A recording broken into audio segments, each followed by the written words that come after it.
CCM yatangaza kauli mbiu mpya ya uchaguzi mkuu 2025. Chama cha Mapinduzi CCM kimetangaza rasmi kauli mbiu yake kwa uchaguzi mkuu wa Oktoba 2025 kuwa kazi na utu.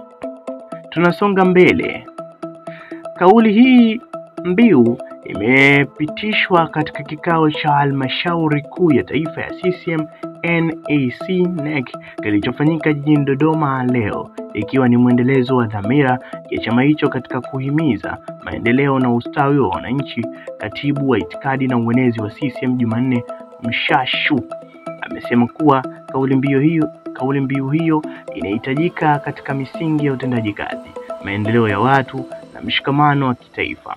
CCM ni chama kinachoaminika katika maendeleo yanayowagusa wananchi moja kwa moja, sio tu kwa kazi na ufanisi, bali pia kwa kuzingatia utu na mshikamano wa jamii, alisema Mshashu.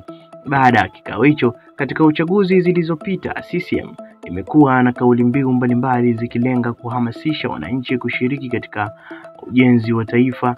Mnamo mwaka 2015, chama hicho kiliingia katika uchaguzi wa kauli mbiu maarufu ya hapa kazi tu, iliendeshwa chini ya aliyekuwa mgombea wake hayati John Magufuli. Kauli mbiu hiyo ililenga kuhimiza utendaji kazi na uwajibikaji serikalini. Mwaka 2020, CCM iliendelea na mtazamo huo wa kauli mbiu hiyo ya kazi iendelee, ikibeba ujumbe wa kuendeleza miradi ya maendeleo iliyokuwa imeanzishwa. Kauli mbiu hiyo ilitumika wakati wa kampeni za Magufuli, ambaye alishinda uchaguzi huo kwa ushindi mkubwa kabla ya kifo chake Machi 2021.